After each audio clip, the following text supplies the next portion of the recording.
And we're here live with a new and a kind of a new feeling here. A new brand spanking Hmm. new and improved WOMS podcast. Live. Yeah, live. It feels And new. and we're Sure does. Feels like the very first time. you always remember the first time, right? And Hmm. we're recording here for the week of November 21st, 2021. And this is the 18th episode of the fourth season of the Wide World of Motorsports podcast. And as I had mentioned at the top of the show, we're trying something different here, trying a live format. Gonna try going with the flow here, with the flow from our esports streams. And we Hmm. got David Guarino, Thomas Eggleston hanging by here. And of course, Michael Wallace, co host of the Wide World of Motorsports, and yours truly, James Jordan. How's it going? Good, you? Hey, you Been a know what? while. It seems like it's like we weren't even racing with each other 10 minutes ago. It's like, hey, it's I know. How are you doing? Wallace. How are Who? you feeling? Um, hey, you know what? It's good for me, different for me this year because I am focusing more on Formula One, and usually How is that? in the past few seasons we've like already have kind of set the sail, so to say. Um, but no, I'm still waking up on Sundays watching racing, and it's still feeling good. God, That's good. there's still two more F1 races that take us well into December, and I feel like Yeah. that's that And the next thing you know, it's the Snowball Derby and the Chili Bowl, and then it's Yes. preseason Thunder, and then you get the Roar before the 24, and then you're already in it again. So, but Yeah. it has been We'll a be while ready for for us it. though. We're returning to the mics here, and Whoa. it's gonna be we're gonna go through some stuff that we've missed, some What? big notable Like what, things. Jordan? So at the end of the season, the NASCAR Cup season at Phoenix, that wrapped up. Ben Rhodes took the truck cup, and Daniel Hemrick, he left with the Xfinity Series championship, and of course Kyle Larson taking all the taking all the fame now from his first championship. Yeah, And but Ben Rhodes had the best post-race oh yeah, press he conference was pretty ever. wasted, eh? He was He hilarious. was trashed. It was almost comparable Absolutely to the trash. Keselowski Yeah, it was. Oh, every bit celebration. as much. Yeah, every bit as much. Yep. Yeah, that was good. Yeah. I Good sport actually about I it. Good. saw that Keselowski brought his he brought the same boot mug or whatever for Yeah, the the post king race, size Pilsner glass that he used. Yeah, he brought it out for the last toast for his team, and he which hung out. Yeah, that's pretty cool. that is cool. And obviously Logano and Blaney, they're not gonna have to deal with Keselowski anymore, as that was some big news too that happened in the Yeah. last few days with the new RFK. No, not Robert Kennedy. Um, the no, this is a new Yeah. Roush Fenway Keselowski And I they're don't going know for. if I like. It's a I new don't know if I image, like the name. new branding, new like they kind of got like this color scheme going on with their this cool green and like silver Yeah, and black color scheme they got going on with the car. And yeah, which I think is tied to his primary sponsor for next year, I believe, isn't it? The green. What, Castro? No, I thought they had another sponsor coming in, but I don't remember what it was. They haven't named it yet. So, but I'm okay with it, because Jack's got this huge team and everything, and he doesn't really have anyone family wise that wants to take it over. Like Penske's got his son bringing in, on their side, and Hendricks and all, and Roush doesn't really have that. So I think for Brad to get in that situation, I think it's really good. and I'm not a Brad K fan. I don't like him, don't hate him, don't cheer for him, don't cheer against him. He's just a dude that's out there. Um, I'm but I surprised you're think, not. Because, isn't he from Michigan? well, lots of people are from Michigan, but I don't like them. Well, fair enough. But well, and I cheered for his dad. Great old school ARCA stuff and trucks, right? Um, but he was just never a guy that I really latched onto.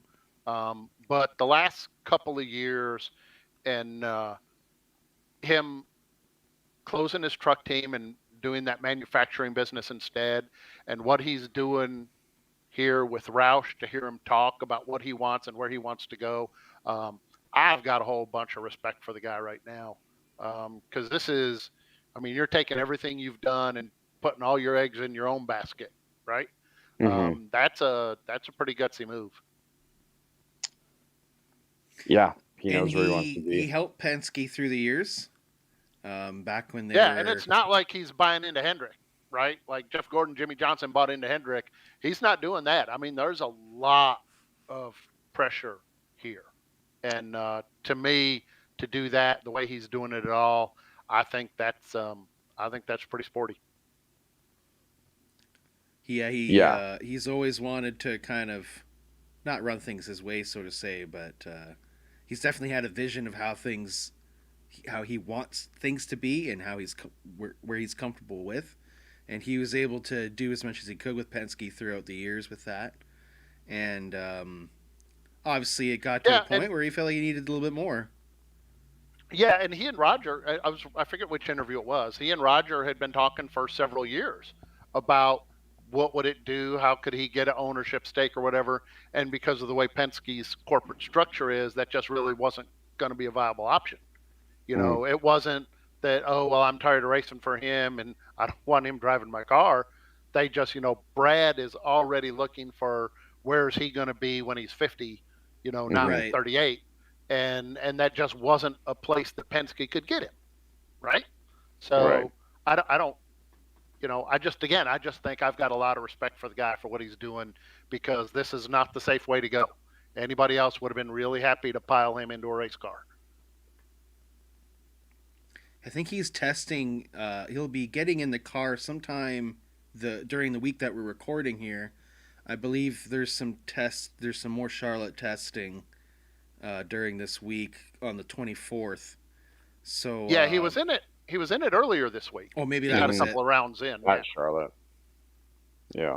So, but yeah, and also saw Kurt as well do some testing for his new team already. I mean, you always hear that these guys, once the season's done, sometimes they're not just like screwing off to the Alps or whatever, right? They Yeah. got to No, get I right think if back to there hadn't work. been a car change, I think there'd have been, Yeah. Right, you come by, you say hi to everybody, and right. then It you go would have been skiing as for a much. week. But Yeah, everybody's behind the 8 ball on this thing. right. Oh, you got to be. And especially with the not the little amount of time that they have, but they obviously only have a couple months to sort things out, and but it'll be cool to see how things form out. Obviously, with the sponsorship, there isn't anything right now that I'm seeing posted, but obviously there will, within the next couple of months, we'll hear some things. And there, you know what? There's still a little bit of a silly season left. There's still a few drivers that are looking for a ride next year, and I'm sure there's still some sponsorship stuff that there's still maybe some sponsors looking for some drivers waiting around. There's lots of waiting around for that. So but yeah, it'll be interesting to see that what kind of sponsorship he'll get. I'm sure it won't be difficult. It was obviously noted that none of his sponsorship from Penske will be carrying over. So Shocker. That's a ton of sponsors too. it is. Yeah, Yeah. but that's not really surprising, because I don't know what he had a lot of personal services stuff. I mean, they tend to do everything through Penske. That's his way, even with his Indy car and his sports cars and all that other stuff. It was all corporate stuff. It's not like, Gibbs and some of these other guys that bring in the money with them. Penske, I don't think, is asking anybody to bring money. He's got the money, No. you know. No, because Rogers definitely, he's not flipping the bill. Sponsors are bringing the money. Drivers aren't bringing the Correct. money. Yeah, he doesn't race unless somebody pays for it, but he sure as fuck ain't gonna let the driver pay for it, because then they feel, I think, they have too much. Sometimes they think they have too much say in how a race team should be run. I mean, they could. You know, if you're bringing in $8 of the $15 million they need, you know, you do have a little more say whether they want you to be or not. You know. Yeah, I guess that's true too. Yeah. So another interesting thing to note. Now, we're gonna obviously get into some more details coming up with the knockout and qualifying and whatnot. Fans, Oval season. fans, stock. But first, actually, let's just side note here that there is a little bit of stuff that interested me in the last couple weeks that kind of came out from the Tony Stewart camp. We obviously saw him very proud, I guess, of Kyle Larson. Right after Kyle won his first championship in Phoenix, he congratulated Kyle Larson, and on Twitter, The best race car driver he's ever seen. Quote, "Congratulations to the best race car driver I've ever seen at Kyle Larson Racing," end quote. And and then it also came out as well that he did try to get Larson apparently to come over to Stewart Haas. Oh yeah, we all knew he was going to make a play for it. And he said he was trying for years, and this was just a few days ago. He some Q&A thing, and he was trying for years, and I guess it was a Ford deal. Ford wouldn't approve of it or something like that. So yeah, it was. They'd been trying to get him, but he didn't have any money. They needed more money because Almirola's money only goes so far. But after his incident, we'll call it, Ford didn't want any part of him. I really, when I first heard all that stuff, I thought Stuart Haas was where he would end up. I figured he'd be back within a year. I really didn't think it would end up with Hendrick because he was in a Chevy and Chevy stepped away from him, and Hendrick took him anyway, whether Chevy wanted him or not. And that's a pretty ballsy move, right? Mm-hmm. Well, yeah. Hendrick definitely took the chance on him, and we're also still seeing it. Larson's still winning. He just did a dirt race the other day, and just went 2 in a row. Hearing Hendrick say after he won the championship that he wasn't gonna tell Kyle Larson you can't obviously win, like you can't tell a guy not to win. Right. So that's and that's cool to see, and that obviously I don't think Hendrick was a big fan on letting drivers race outside of NASCAR, or maybe that just wasn't really something that anyone was worthy of racing outside of NASCAR. But yeah, so and again, like there was the final pit stop on that Cup race for the championship at Phoenix when Kyle Larson went from last of the championship 4 drivers to first in the final pit stop. There is no doubt that won the championship. I'm sorry. So I'm going to vent here, and this is public, and I get it. But why the hell is David Starr still on a racetrack? Every race he's in, he causes a caution. Oh, right. Yeah. Oh, my God. Can't we just wreck the car when we unload it? Wouldn't that just save everybody the trouble? I mean, geez, Al. I mean, it would be different if he'd finish one race.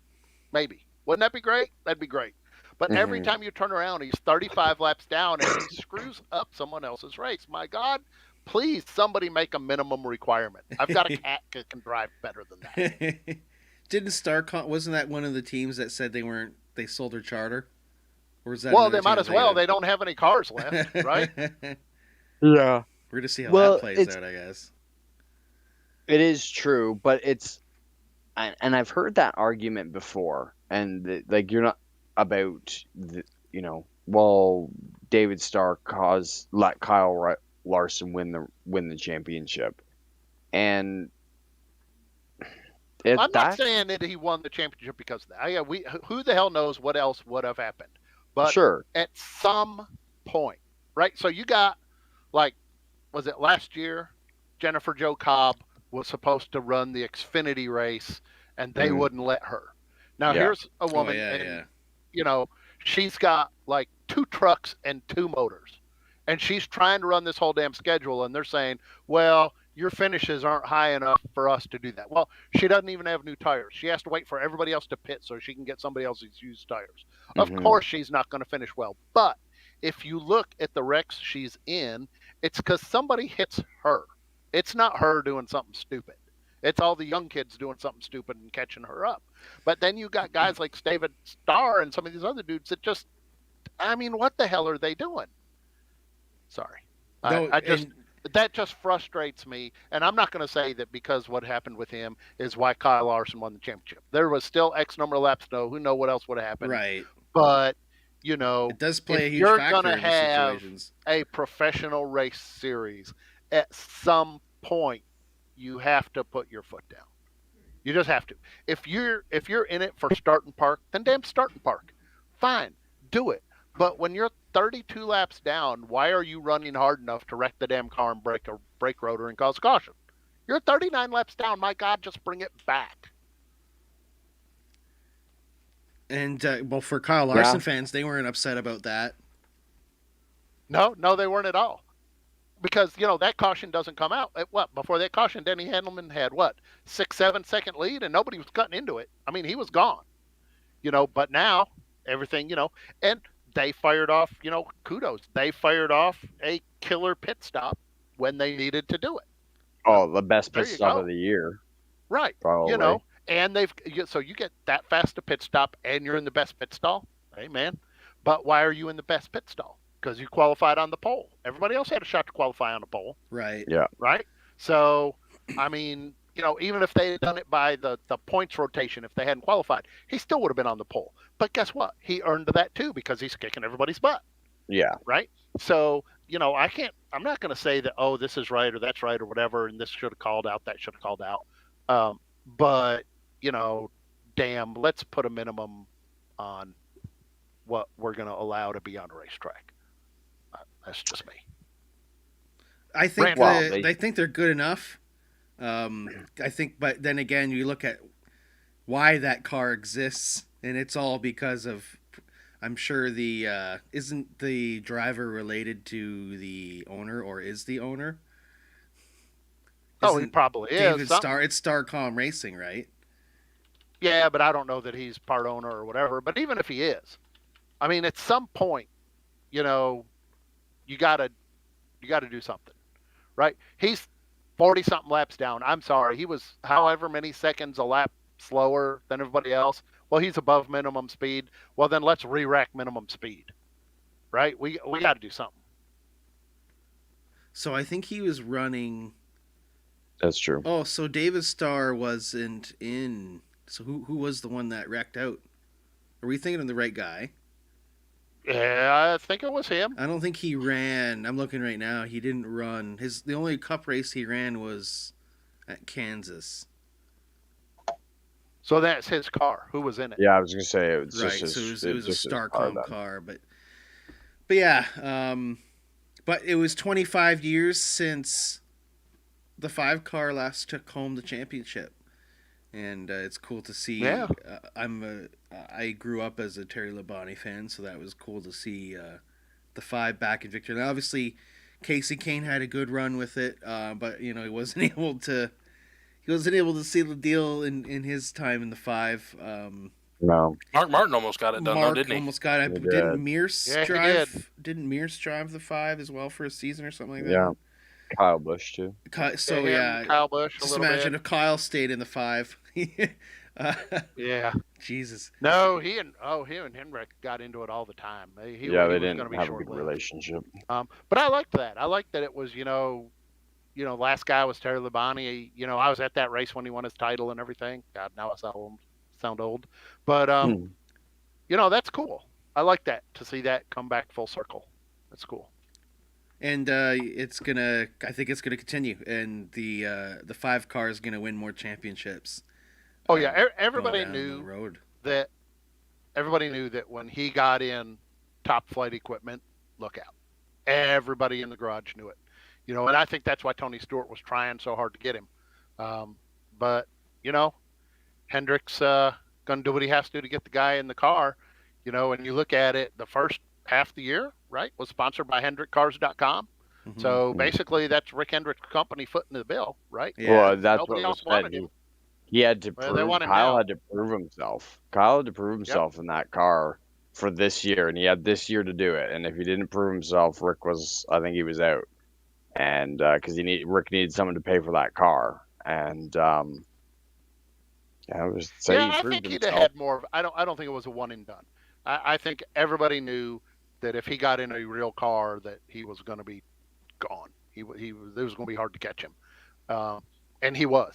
I mean, he was a factor in he won in every car 10, he was in. but he was a factor in every race. At some point, somebody had to deal with him, and that's just tough to beat. It doesn't matter what point championship. It almost would have been a shame if he hadn't won it, because he was so dominant. But that's the way the rules are written. If he didn't win, that would have been the upset of the year for sure. Yeah. That would have been the outrage. If he didn't win the championship, the outrage to change the system back would have been huge. Yeah, but in a way, I don't get that, because I liken it to basketball started up, right? NCAA basketball. You could have Duke, right? You've been the number one team all season long, and you get beat in the quarterfinals by the number 6. Yeah, but the difference between that and a race is that if you play bad as a team, you'll lose the race. I mean, you'll lose the game. If you drive bad, sure, you'll lose the race. But if a competitor throws a fucking visor tear off out the window and you come by and it sticks to the front of the car, we've all seen guys lose races because of a hot dog wrapper, because they've had to pit, right? But that's the arena you're in. The point. But that's the point of that's the difference between racing and all other sports, is that in racing you can have the odd freak accident completely fuck up your whole championship. Well, sure. But that's not how the sport's ever been built. Racing's solely been built on, for championships anyways, on consistency. Right. And then all of a sudden, when did NASCAR start? I don't know. 1948. 1948 to now, to 1948 to when did the chase come in? To 2014? Yeah, but it wasn't always that way. Up until 1976, it was done on miles completed. It was a 500-mile race at Daytona was worth way more than a 100-mile race at Hickory, because it was more miles. That's why the Wood brothers only ran the big races and stuff. So up until because I'm trying to think who it was the first one won it with the new point season, because Benny Parsons won it on miles completed in 72 when he wrecked the car at Rockingham, and they had to weld half the car back together, and he went back out to get enough laps that Yarborough couldn't beat him. So in 72 it was still done on miles completed.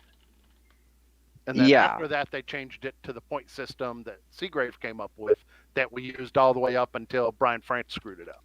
So even Le Mans used to be that way too, right? It was distance traveled. That's what determined who won the race. But still, distance traveled. You can still win the champ. You can still wreck your car.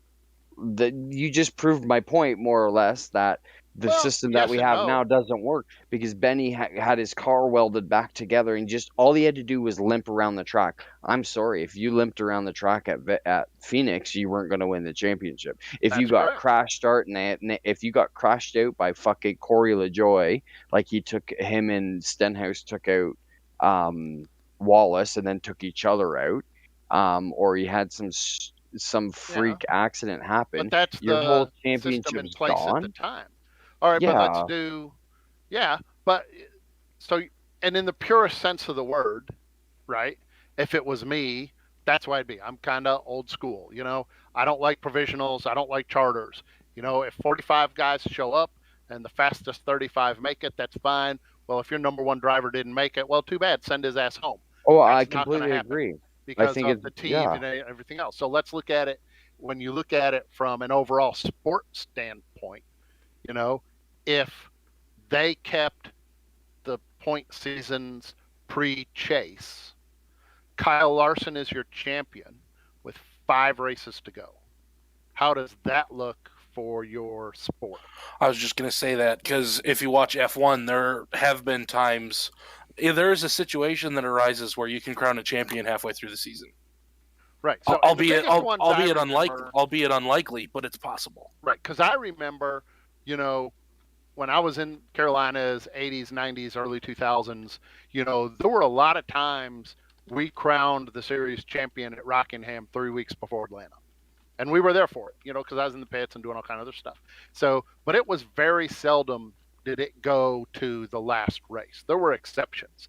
But out of a 10-year run, in 8 of those years, the champion was a foregone conclusion before we got to Atlanta.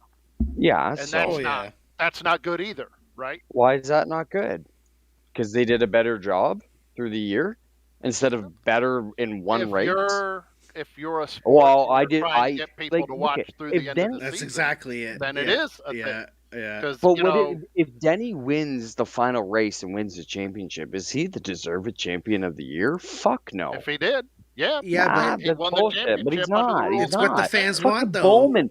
Okay, Bowman won boys, more boys. championships. It's what the fans want. Bowman won more races. He did better than Denny, and he didn't get to run for the championship. I don't think any of that matters. So here's the thing. I think it should be a hybrid between the two systems, the old system and the new system, and here's why. So the consistency would still matter, but instead of come Phoenix, it's just that whoever finishes the highest of the 4 wins. You have to beat the other guys by X amount of spots to win. Does that make sense?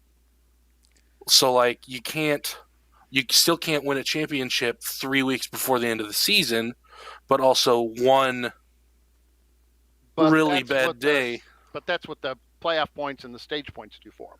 It gives them that buffer in the championship. Not to the last race. That's what I mean. It needs to extend into the last race. Playoff, the stage point. Not all that matters is you need to finish in front of everybody else in the final race. Stage points don't mean it. No, stage points don't mean anything. That's the way it is. Anything. So how about stage points mean nothing in the last race? Yeah, exactly. That's what I'm saying. There needs to be a way where the last race can be more interesting than. So, if Denny Hamlin had beat, just hypothetically, if this year at Phoenix, Denny Hamlin had beat Kyle Larson by 6 seconds, it's still only 1 spot. But Kyle Larson outperformed everyone else so much this year that 1 spot should not make the difference between him winning and losing the championship. Something like this. So you keep the format basically the same. Everybody's racing their stage points and everything all the way through, win, and you're into the next round. But when you get to the last race, instead of it just being whoever's ahead at the end, tally the points like normal in that last race. So your stage points counts and rates into the breaks count.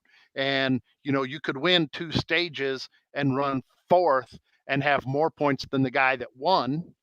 So instead of just doing whoever's ahead wins, do it as the actual points in the last race. Now that's a little different. That's still counting points for the day, not just at the end, right? Or something like that. I don't know how to do it. I'm not saying I have a perfect system to do it. I'm just saying something needs to be done. Or you, every step of the way through the playoffs is based off of 3 race performance. Why is the championship based off of 1 race? Base it off 3 races. Kick out 3 people. Don't do 16, or was it 4? Don't do 16. Go back to 12, and the final 3 races do a short road course, 1.5 miles, and a short course, a short track to finish the series. Yeah, but you're still going to end up at the end. I mean, yeah, but then it's based off of 3 races. I like how it is now, though. I like exactly how it is. No, it's not. I don't think it needs to be changed. It's not based off of 3. It's based off of 1 race. Phoenix. If you win at Phoenix, if you do better than everybody else at Phoenix, then you win the championship. That's how we saw Kurt Busch win his championship. Not a deserved champion. I like Kurt, and I think he's a good driver, but he's not a champion. He shouldn't have been the champion when he won it for Roush. First year of the chase. We saw Newman almost did it. Newman didn't win a fucking race all season and almost won the championship when he was driving the 39 car. Hold on now, because on that front, Daniel Hemrick shouldn't have been the champion then, because he didn't win. He didn't win anything until the last race. Oh yeah, exactly. Am I glad he's the champion? Yeah, good for him. Why not? I'm not upset with my champions, and I'm not upset with. I'm just saying that I think there's. I just don't I see both sides of it. I mean, so if and it all depends where you are. If you're in those top 4, you want it to come down to 1 race and take your shot, right? If you're the guy that's in 5th, you want your shot too. Why? What if all those top 4 guys all screw up and the guy in 5th wins? Well, I beat all them,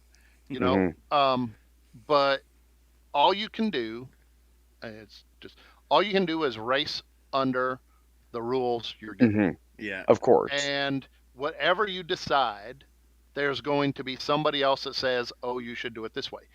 There's never going to be a way to win the court of popular opinion because there's just going to be too many opinions. Yeah. If they go back to just straight up points, whoever, well, that's great. We'll do straight up points, but it's going to really suck when you crown your champion 5 races from the end of the season and you're talking heads on TV, got nothing to talk about, right?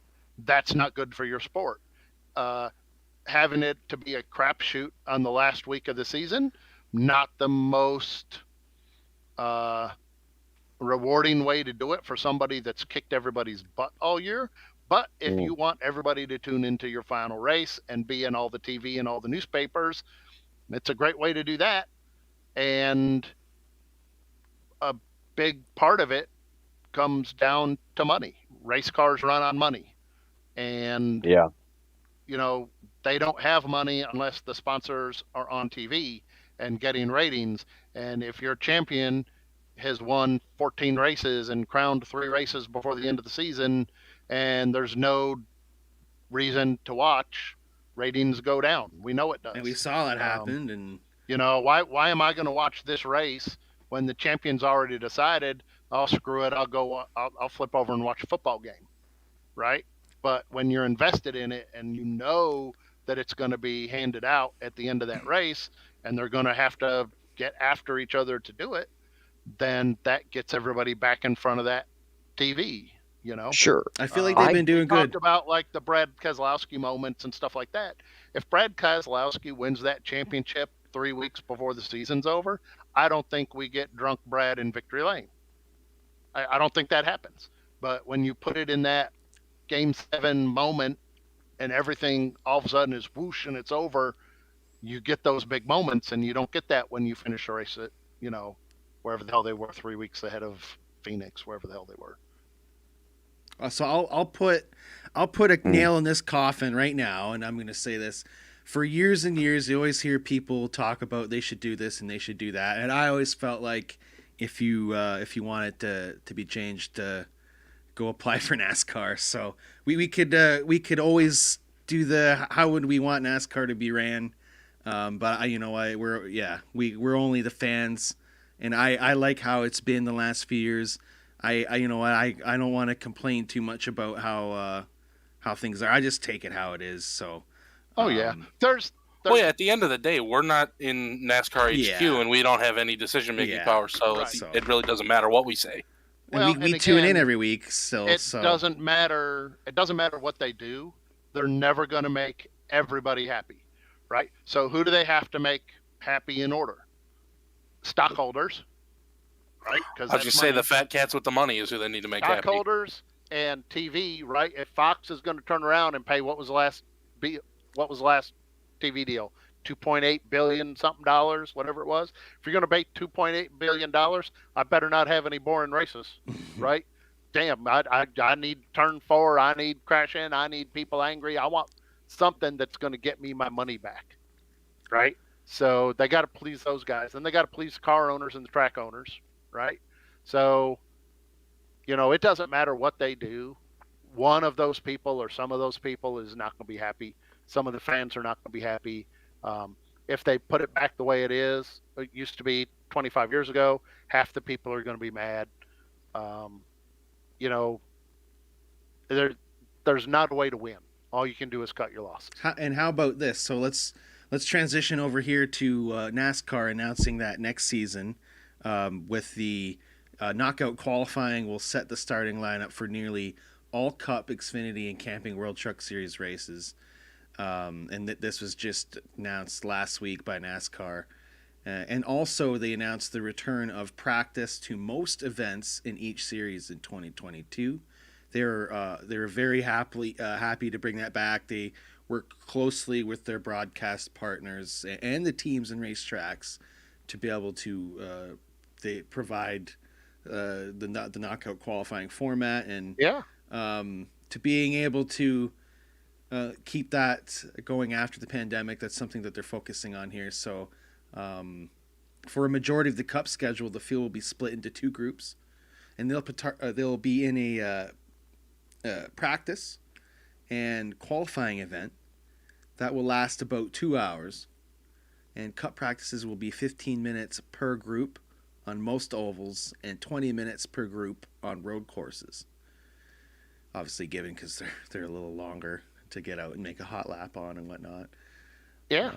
So 6 Cup weekends, 5 NASCAR Xfinity weekends, and 8 truck weekends will feature an extended practice weekend schedule, which will feature 1 standalone 50-minute practice as well as a qualifying event.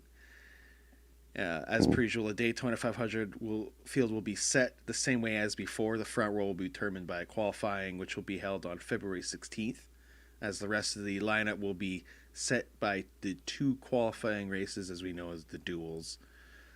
The other 3 super speedway events, both races at Talladega and at the August event at Daytona, will not have practice. Those events will have qualifying only before the race. And some more details, including when practice and qualifying sessions will be held on race weekends, tire allotment and backup car rules, and other procedural matters. Those are going to be still determined at a later date. But there is quite a bit of I shared it up on the Wide World of Motorsports Facebook page.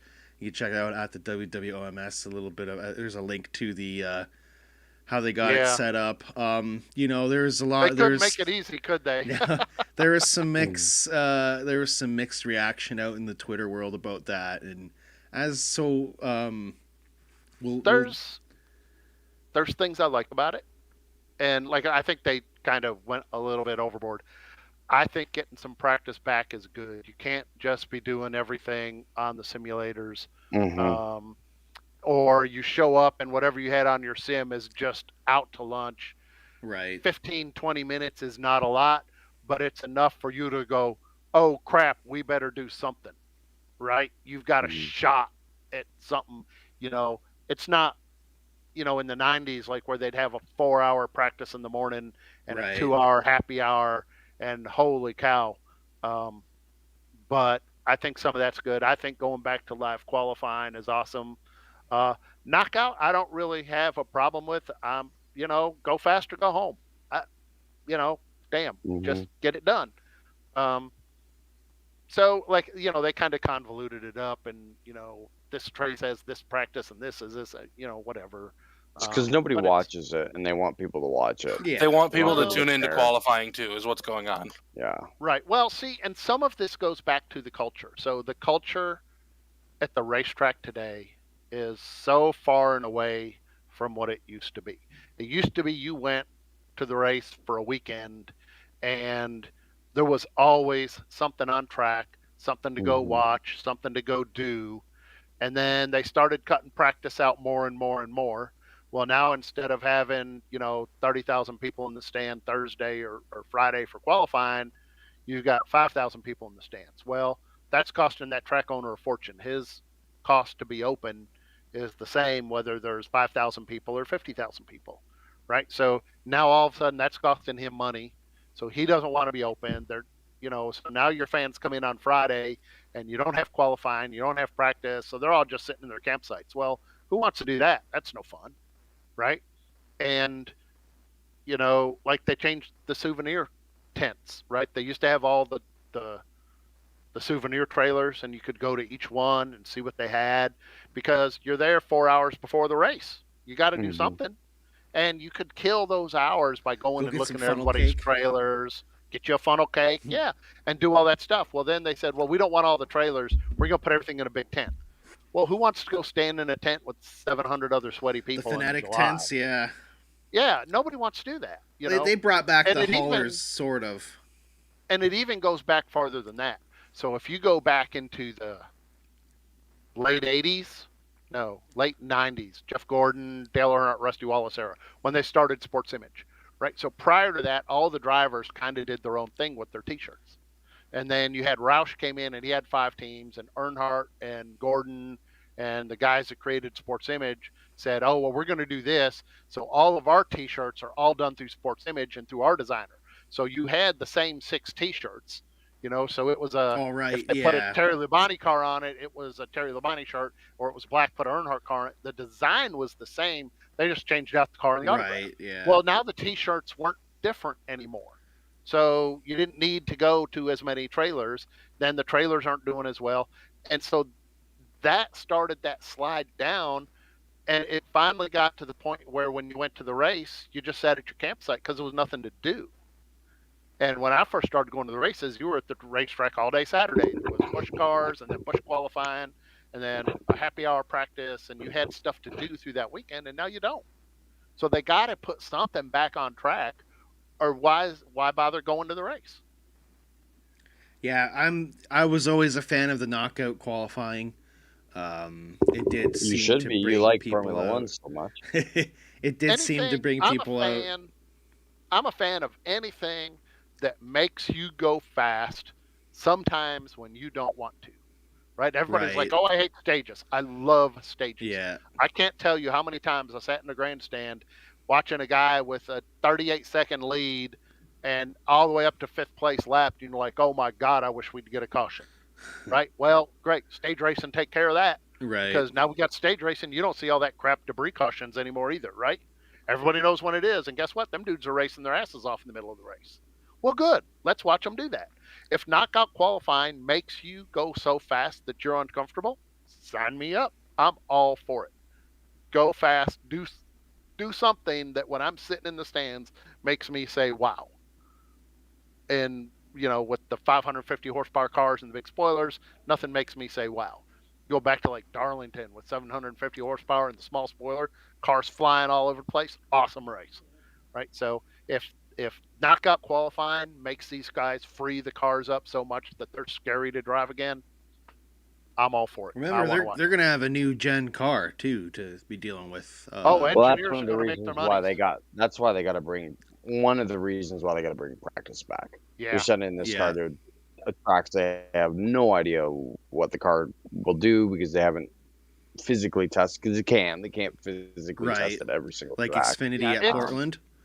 They're going to have an extended practice for that, obviously. They're going to need it. Oh, the Xfinity. That's going to be nuts. I thought that I've track actually was heard really, really narrow. Yeah, Pelot said that on the Dale Jr. download, I think. He thinks it's crazy because he's like, that track is so narrow. How are you guys going to fit on it? The extended practice for trucks at Sonoma. And that'll be good, but that's not they've so raced bad before. because They've most raced. of those teams are affiliated with somebody that's been to Sonoma, right? They can get data for Sonoma, well, I don't remember when was the last time the trucks ran at Sonoma. Well, they haven't, but you've got all the Yeah. cup teams that run Right. there, Didn't they and all the run truck back? teams are affiliated to a cup team somehow. Didn't they Right. run Sure. back in the day there? Yeah, back in the day. Not, yeah, but a current cup car data telemetry, they can morph over to a truck. pretty No, quick. I know. I'm just saying, like old school square bodied Chevy Back when it was the Craftsman series, Craftsman series. Yeah, because they had quite a few West Coast racers because it started on the West Coast, yeah. right? Back So they when had a isn't lot of that West back Coast when guys. Hornaday drove the Hornaday Napa and 16? Skinner and Mike Bliss Yeah, and Bob Keselowski and that crowd. Yeah, Jack Sprague, Mile all Track those old Jack. guys. Yeah, that was a good series. That was a cool. That's when the trucks actually looked like the bloody trucks on the street. Well, and so see, there's another pet peeve.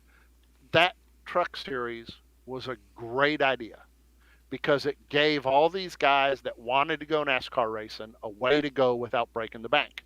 Yeah. But the problem is you got all the big owners in there, Childress, Roush, all these other guys, and they're start paying cup level salaries to run trucks, and they're like, we can't make no money, we can't make no money. So they started taking them off all them small tracks. You remember when it started out, it would Short trucks be only. a 50 lap or 75 laps, and then there was a 10-minute break, and then line them back up and go again. So they didn't have to have live pit stops. And if you go back and watch those races, those dudes race the hell out of each other. I mean, It it was was good push, racing. shove. There was no, I'm going to lay back and save my tires, because the segment was only 50 laps or 80 laps long anyway. And they raced their asses off, and you could get guys that were buying trucks secondhand or buying a truck and using their late model stock crew to run it because they didn't have to break the bank. They didn't need high powered pit guns. They didn't need any of those things. And NASCAR screwed the pooch on it. They listened to their owners and made everything a companion event. Same thing they did with the Busch cars. The Busch cars hardly run anything standalone anymore. And that's part of what hurt them. If you watch Friday night as a truck race and the top 10 is all your cup guys, and Saturday's the Busch race or the Xfinity race, and the top 10 is all your cup guys, when you get to Sunday, well, you've already seen them 10 guys win everything all weekend anyway. What do you got different on Sunday? You're putting the same product on the track 3 days in a row. So by having the trucks doing their thing, it was their own identity. And having the Busch cars still going to Rougemont and Hickory and North Wilkes and some of these smaller tracks separate from the cup cars gave that series an identity. We're seeing more of it. But they are coming back to it. Trucks are back at IRP. I'm loving it. That's great. That's I was going to bring that track up too. Yeah, but so here's the deal, right? So I went to the very first Brickyard 400. I didn't miss one for 12 years. Went to every single one of them. And it was the same deal. We would go to Thursday night would be trucks at IRP. Friday would be Busch cars, Xfinity cars at IRP, and Saturday was a cup race at the big track. At the big track, and yeah. And I had me and 6 buddies. We'd all go, and we'd go Thursday and Friday to IRP to watch a racing because you knew they were going to get after it. And then Sunday we'd go watch a cup race because we were already there that weekend. You might as well go to the cup race. And that's when we could sit in the bleachers and catch up and chat because you knew the race was going to be a snooze fest, right? Other than a couple moments here and there, that race was never any good. But when they took those races away from IRP, we bagged the weekend because I wasn't going to go pay $150 a ticket to watch a single line race at Indianapolis. I don't care if it's the greatest speedway in the world. I'm not paying to watch that, right? So when they moved that race, they lost 6 tickets to 3 races, plus all the other crap we bought, right? We've all got great jobs. We've all got flush pockets.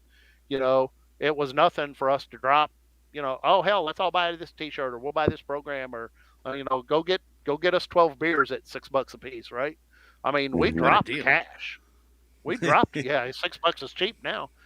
But when they moved that stuff, we quit going to all of it. And we went to, after they did that, I went to like 2 races at Kentucky because I got friends that lived down there. We wanted to go to Kentucky.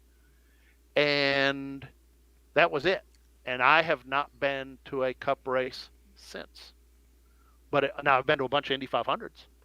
But I haven't been to a NASCAR race since they pulled them races from IRP, basically. And I was used to going to 10, 15 races a year. I mean, I went to a bunch of races.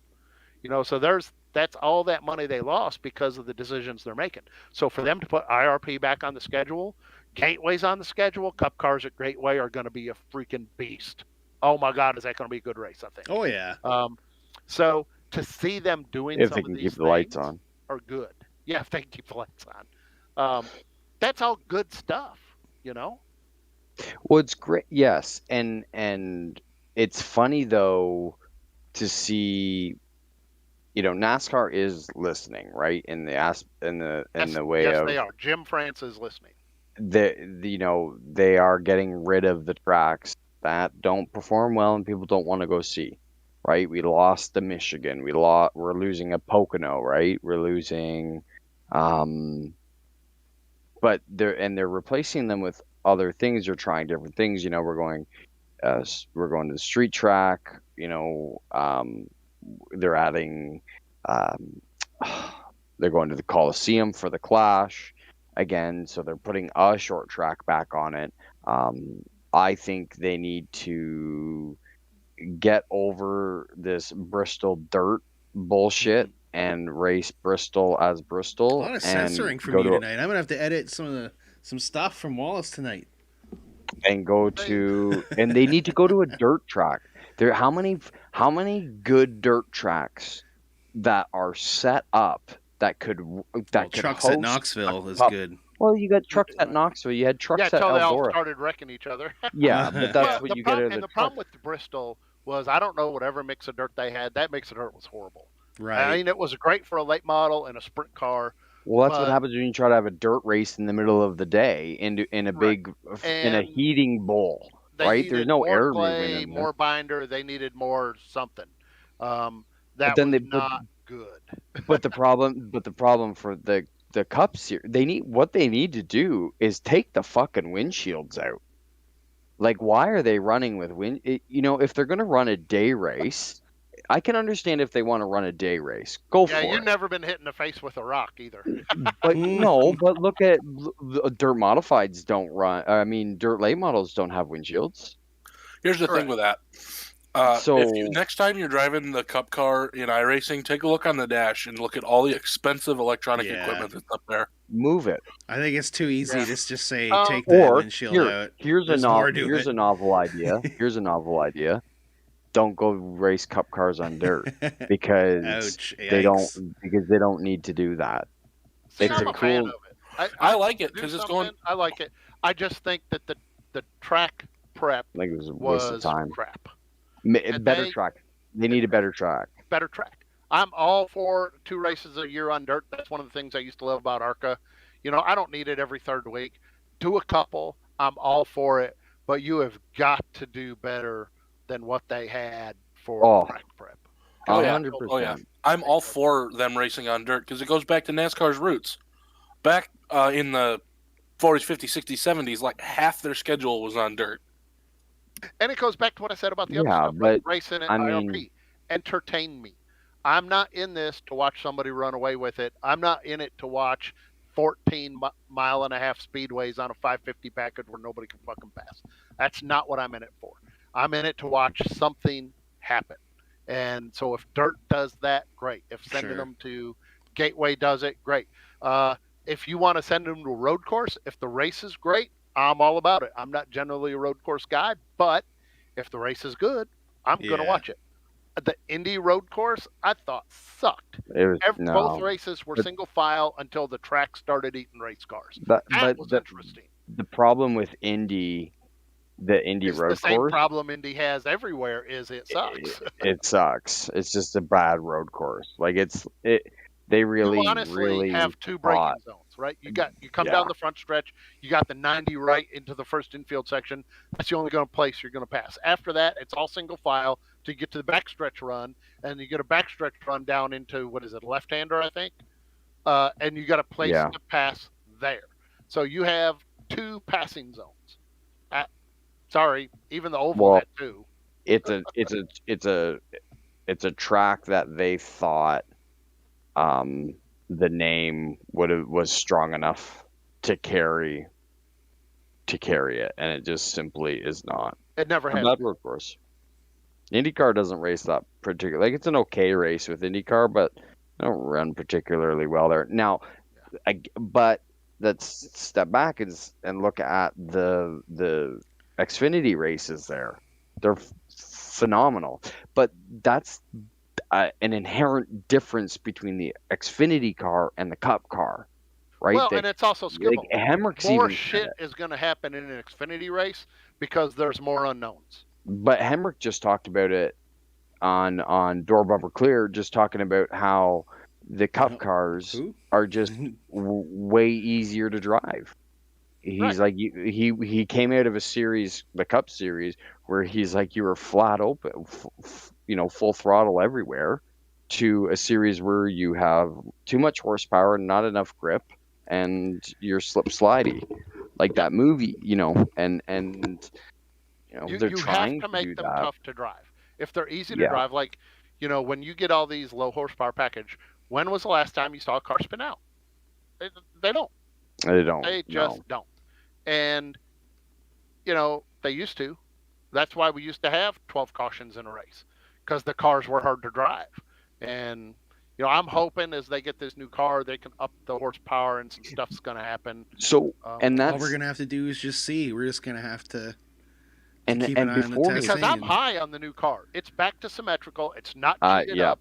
Left is the same as right. Looks like a damn real car. It looks like a real car. Yeah. I'm all about it. Sign me up. Get it out there. I want to watch it go. Got to see some pit stops, and I think I'm used to one lug net racing, right? Sports cars, IndyCar, all that kind of shit. But I thought the pit stops looked cool. They really didn't look any different, except for you don't see them move around. Yeah, I mean, the difference is, instead of waiting on the wheels guys, you're going to be waiting on the fuel guy. So your fuel guy, all of a sudden, now he's got the pressure, right? 1 lug, 5 lugs, I don't care. I mean, that's going to be, that's going to be, I saw some footage of the pit stops. That's going to be cool to now, see. if I'm a pit crew guy, I care, because if I was one of those dudes that was making $180,000 a year doing pit stops on 5 lug, you're not going to make that on an Xfinity car, right? And anybody's going to be able to do 1 lug. Good. Right? Spend the money on the race car. Wrap this up here. You want to fit in your last point here? I do, because I have a possibly unique perspective on the whole pit stop thing, being as I was trained in it. Dave probably got some insight too, but I was trained to hit 5 lugs. I was trained to hang 5 lug wheels. I was trained to carry 5 lug wheels. And the way what the 1 lug does is it saves money for the team, and it saves money for a bunch of other people, because they don't have to pay talented individuals to change and hang tires. You can give a monkey the pit gun and he can change 1 lug. It's not hard. It takes talent out of it. It takes the pit stops are not going to be. Kyle Larson is not going to make up 3 spots in the championship on a pit stop next year like he did this year. It's not going to happen. Correct. Unless they flub something or they have to make an adjustment, there's not going to be as much. And maybe we're wrong. I don't think there's going to be as much jumping in position on the pits. What it will do, I think, since you look at these guys and they can't get an advantage on the pit stop, that's going to put that much more pressure on the driver. I think you're going to see more speeding penalties, because the only place you're going to make it up is on entry and exit. Right, yeah. You're going to see they're going to put more stress on the driver and less on the pit crew, which I can see both sides of that argument. But being that I was trained to be a 5 lug pit crew member, I'm worth less now, because I can hang 5 lug wheels, sort of. I can hit 5 lugs like I was trained to, but now I don't need any of those skills anymore, so my training is out the window. Right. Yeah, and so the first time I ever pitted a car was for Busch Grand National cars, late model Sportsman, actually, back then, before they had pit road speed limit. So you'd be changing a tire. When they guys came, like at Charlotte, you'd be changing a tire. Well, when they came down off the bank, they accelerated down pit road. If you've ever, you've got your back to the pit lane, and these guys are accelerating, doing 125, 130 mile an hour down pit road. So for going from that to then 55, and now going to single lug, it's definitely lessening that skill set. But I mean, it is what it is. There's going to be some more I testing think coming you're up going for to see that. a whole bunch of speeding penalties. You're going to see a whole bunch of speeding penalties because I think that's where they're going to have to try to make it up. We're gonna see some footage Leave coming it on up that soon for bombshell. that. Yeah, we're gonna see some Yeah. footage, more practice and testing footage. I'm very curious on the I'm the looking forward to it. single lug too. So yeah, it'll be good for Yeah. pit stops. It'll be fun to see I'm on looking. TV. Oh yeah, I'm looking forward to all of it. New car, different pit stops. The engineers are going to have to earn their money because all these guys that learned truck arm big spring cars are now double wishbone, right? Damn, that's all new. Your engineers better earn their money. All the simulator data they have is now worth zero. They got to start all over. Who's going to have the best engineers? Who's going to have the best sim? Right? It's gonna be a good so season. Much is going to happen. It's going to be like the Wild West. I think anything's gonna They're happen not at any gonna know what's time. gonna happen. Yeah, and exactly. that's kind of nice to see that. That's kind of nice. I can't remember being this hyped up to start a Yeah, season. I'm excited too. I'm really excited. Like, and it's what I'm counting down my days. 88 days at this point. We're recording 89 days, something like that. Since that's Something the like that, 500. yeah. So we're obviously going to see more before then. But yeah, we're all gonna keep our eyes on it. We're all gonna talk about it here on the Wide World of Motorsports podcast. Obviously, now presented by the Wide World of Motorsports TV, streaming live on YouTube. Boys, that was fun. Being able to do our first live stream of the podcast. We got Guarino in here, Eggman, Wallace, yours truly, James Jordan. We'll see you around the bend, folks. Yeah, man. Good